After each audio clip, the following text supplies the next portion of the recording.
Hi, welcome back to my YouTube channel with me, Dendi, an MBA student at IPI International Business School. I'd like to share a summary, a whole session from corporate finance subject, which facilitated by Prof. Semble. First of all, we see the essence of corporate financial management as an optimal orchestration of internal and external financial resources towards significant and sustainable value creation. Then, in looking at the financial management of company, it can be seen from two perspectives. First, from the management side, or we call it inside-out perspective, and second is from investor side, or we call it outside-in perspective. In management views, we must first look at the goals of the company that focusing on optimizing shareholder wealth. In company management, there are aspects that are considered related to the principal agent problem, like asymmetric information, conflict of interest, and moral hazard, which will affect the company performance. In managing the company, it must revert to good corporate governance practices that we call it TARI: transparency, accountability, responsibility, independence, and fairness. Here we also learn about the four cornerstones which all lead to value creation and emphasis on cash flow as an indicator, investor expectation, and how management manage the company in creating value. After that, we learn about the essence of business conveyed by Prof. Ramcharan. It consists of 5 components like cash, profit margin, velocity, growth, and customer focus.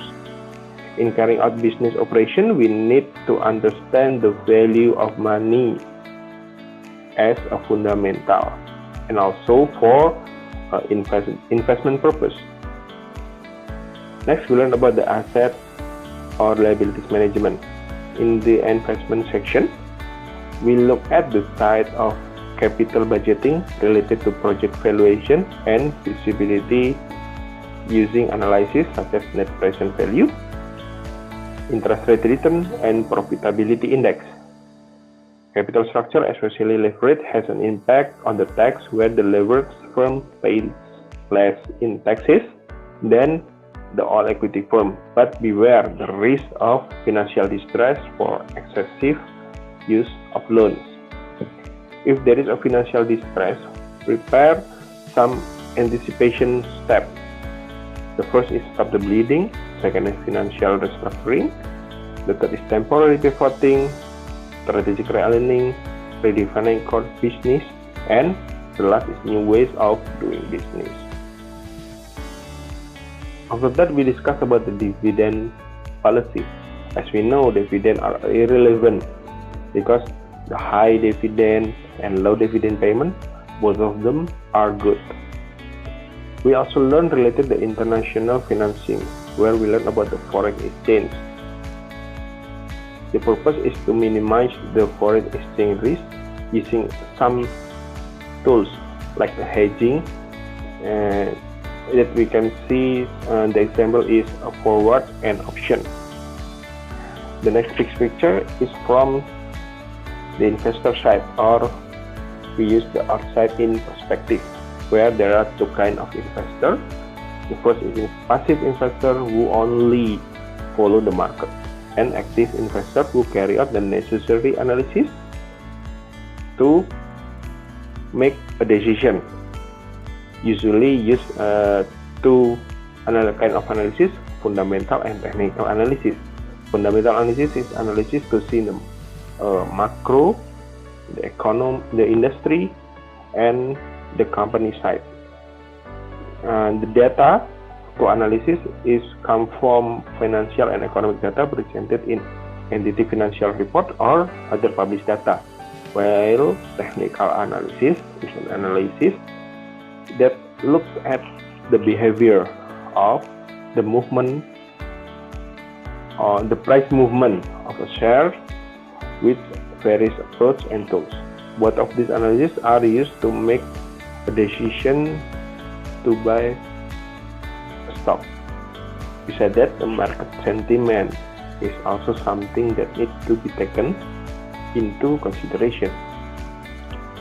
Besides that, we learn to measure the return to be achieved with an acceptable level of risk with various approaches, both statistically and also using capital asset pricing model.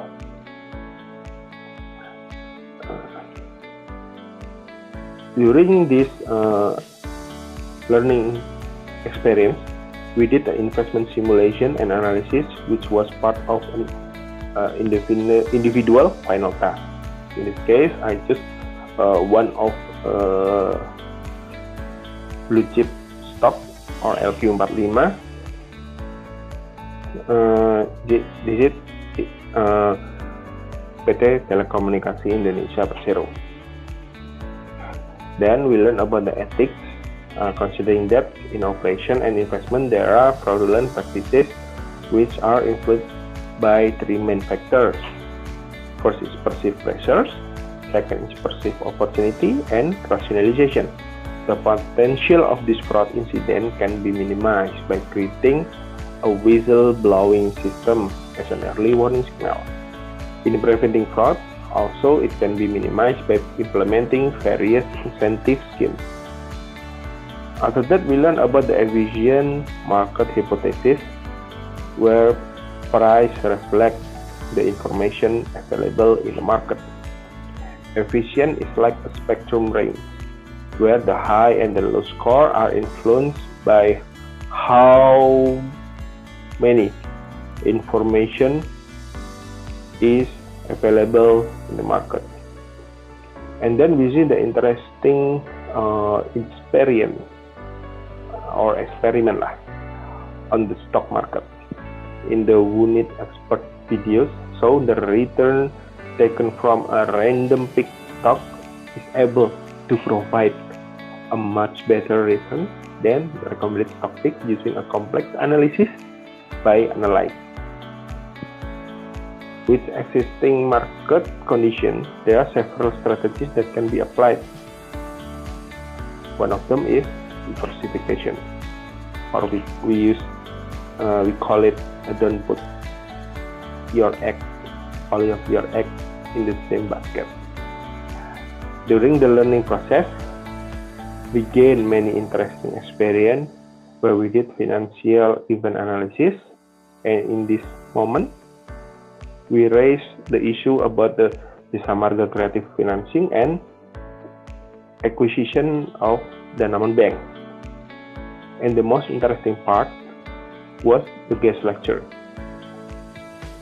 Trivia Sample, a young person who built a broad media group, which present to us and give us some knowledge about the startup company and the valuation. Before I close, I'd like to express my special gratitude to Professor Sample, who has given us knowledge sharing and interesting learning experiences. See you in the next video. Don't forget to like, subscribe, and press the button so you can update regarding summaries and other experience. See you in the next video.